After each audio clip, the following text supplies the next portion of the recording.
நிகழ்தகவு. கணவனின் பாரத்தை குறைப்பதற்காக வேலை தேடி அலைந்த இளம்பெண் தான் படித்துக் கொண்டிருக்கும் கல்லூரியிலேயே ஹெல்பர் வேலை. இரவு நேரங்களில் மாணவி செல்போனிற்கு ஆபாச மெசேஜ் அனுப்பி டார்ச்சர் செய்த சிஇஓ. தனி அறையில் வைத்து மாணவி கையை பிடித்து இழுத்து பாலியல் தொல்லை. வக்ரம் பிடித்த அரக்கனை கைது செய்ததா போலீஸ்? பின்னணி என்ன?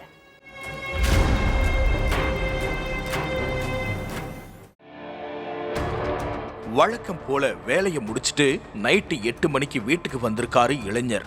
அப்போ மனைவி சோஃபாவில் உட்கார்ந்துட்டு இருந்ததை பார்த்த இளைஞர், என்னமா ஆச்சு, ஏன் சோகமா இருக்கன்னு கேட்டிருக்காரு. அதுக்கு மனைவி எந்த பதிலும் சொல்லாம மௌனமாவே இருந்திருக்காங்க. வேலையில ஏதாச்சும் பிரச்சனையா இருக்கும், கொஞ்ச நேரத்துல அவளை சரியாகிடுவான்னு கணவரும் அவருடைய வேலையை பார்த்துட்டு இருந்திருக்காரு.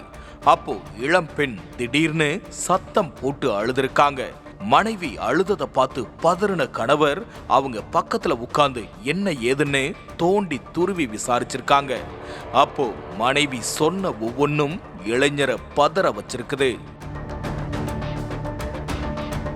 கோவை பெரியநாயக்கன் பாளையத்தை சேர்ந்த 23 வயசான இளம்பெண்ணும் 27 வயசான இளைஞரும் காதலிச்சு கல்யாணம் பண்ணிக்கிட்டாங்க.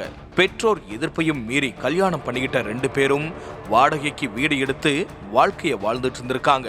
எல்லோர் முன்னாடியும் மனைவிய நல்லா பாத்துக்கணும், நம்ம இல்லைனாலும் யார்கிட்டையும் கையேந்த கூடாதுன்னு மனைவிய படிக்க வச்சிருக்காரு. அதுக்காக இளம் பெண்ணை பெட்டதபுரத்துல இருக்கிற ஒரு பிரைவேட் இன்ஜினியரிங் காலேஜ்ல சேர்த்து விட்டுருக்காரு கணவன். இளம் பெண்ணும் படிச்சு நல்ல வேலைக்கு போகணும்னு படிப்புல அதிக கவனம் செலுத்தி இருக்காங்க.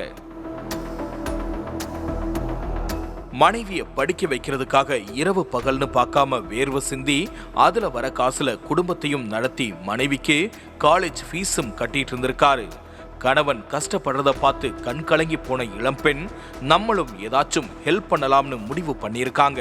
அதுக்காக காலேஜ் முடிச்சுட்டு பார்ட் டைம் வேலை கிடைக்குமான்னு உச்சி வெயில்ல தெரு தெருவா தேடி அலைஞ்சிருக்காங்க. ஆனா இளம்பெண் எதிர்பார்த்த மாதிரி எங்கேயுமே வேலை கிடைக்கல. அதனால இளம்பெண் ரொம்பவே நொந்து போயிருக்காங்க. அந்த நேரத்துல காலேஜ் வாசல்ல ஒரு போர்டு வச்சிருந்திருக்காங்க. மேனேஜ்மெண்ட்ல ஹெல்பர் வேலைக்கு பெண்கள் தேவைன்னு போர்டு ஒன்று இருந்திருக்கு. அந்த காலேஜ்ல சிஇஓவா இருக்கிற பிரசன்னா தான் வேலைக்கு ஆள் எடுப்பாராம். அதை தெரிஞ்சுக்கிட்ட மாணவி நேரா பிரசன்னா கேபினுக்கு போயிருக்காங்க. இளம்பெண் உள்ள போகிறதுக்கு தயங்கிக்கிட்டே ரொம்ப நேரமா கேபின் வாசல்லையே நின்றுட்டு இருந்திருக்காங்க. அப்போ யதார்த்தமா வெளியே வந்த பிரசன்னா, என்னமா, என்ன வேணும், எதுக்காக இங்க நின்றுட்டு இருக்கீங்கன்னு கேட்டிருக்காரு. அப்போ ஹெல்பர் வேணும்னு வெளியே போர்டு இருக்கு, ஆள் எடுத்துட்டீங்களா சார்னு கேட்டிருக்காங்க. இல்லம்மா, இன்னும் யாரையும் எடுக்கல, உனக்கு தெரிஞ்சவங்க யாருக்காச்சும் வேணுமான்னு கேட்டிருக்காரு பிரசன்னா.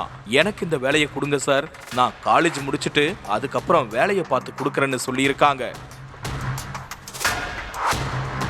படிக்கிற பொண்ணு, நீ எதுக்குமா வேலை பார்க்குற, அப்படி என்ன பண பிரச்சனைன்னு கேட்டிருக்காரு பிரசன்னா. அப்போ தன்னுடைய கணவர் படுற கஷ்டத்தை ஒண்ணு விடாம மாணவி சொல்ல அவங்களுக்கு வேலையும் போட்டு கொடுத்திருக்காரு. அதுக்கப்புறம் மாணவியும் காலேஜ் முடிச்சுட்டு மற்ற நேரத்துல காலேஜ்ல இருக்கிற வேலையை பார்த்துட்டு இருந்திருக்காங்க. மாணவி கிட்ட முதல்ல நல்லவன் மாதிரி பேசி சிரிச்ச பிரசன்னா நாட்கள் போக போக மாணவி கிட்ட தவறான முறையில பேச ஆரம்பிச்சிருக்கான். மாணவிய தொட்டு தொட்டு பேசுறது, அவங்களுக்கு மெசேஜ் பண்ணி டார்ச்சர் பண்றதுமா இருந்திருக்கான். பிரசன்னா நடந்துக்கிற விதத்தை பார்த்த மாணவி எதிர்த்து கேள்வி கேட்டா வேலை போயிடும்னு எதுவுமே பேசாம சைலண்டா இருந்திருக்காங்க. அதுக்கு பிறகு இரவு நேரத்துல மாணவிக்கு வாட்ஸ்அப்ல அந்தரங்க போட்டோஸ் வீடியோஸ் எல்லாம் அனுப்பி ஆபாசமா பேசி இருக்காரு. சிஇஓ இப்படி பண்றாருன்னு காலேஜ்ல யார்கிட்டயாவது சொன்னா நம்மள தப்பா நினைப்பாங்கன்னு யார்கிட்டையும் சொல்லாம தனக்குள்ளேயே வச்சு கும்மரிக்கிட்டு இருந்திருக்காங்க அந்த மாணவி. வழக்கம் போல 15ஆம் தேதி காலேஜ் முடிச்சுட்டு வேலை பார்த்துட்டு இருந்த மாணவிய தன்னுடைய கேபினுக்கு கூப்பிட்டிருக்காரு பிரசன்னா. மாணவியும் அவருடைய கேபினுக்கு போக அங்க கைய பிடிச்சு இழுத்து மாணவிக்கு பாலியல் தொல்லை கொடுத்திருக்காரு. அதுக்கு பிறகு மாணவி சத்தம் போடவே அவங்கள விட்டுட்ட பிரசன்னா இந்த சம்பவத்தை வெளியே சொன்னா வேலையும் போயிடும், இன்ஜினியர் டிகிரியும் வாங்க முடியாத மாதிரி பண்ணிடுவன்னு மிரட்டி இருக்காரு. அதுக்கு பிறகு கண்ணீரோட அங்க இருந்து வீட்டுக்கு கிளம்பின மாணவி தன்னோட கணவர்கிட்ட சொல்லி கதறி அழுதுருக்காங்க.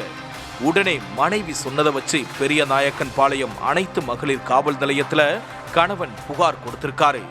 அதன் அடிப்படையில வழக்கு பதிவு செஞ்ச போலீஸ் பிரசன்னா மேல கேஸ் ஃபைல் பண்ணி விசாரிச்சுக்கிட்டு வர்றாங்க. முழுமையான விசாரணை நடந்து முடிஞ்சாதான் உண்மையாவே என்ன நடந்தது அப்படிங்கிறது வெளிவரும்னு போலீஸ் தரப்புல சொல்றாங்க.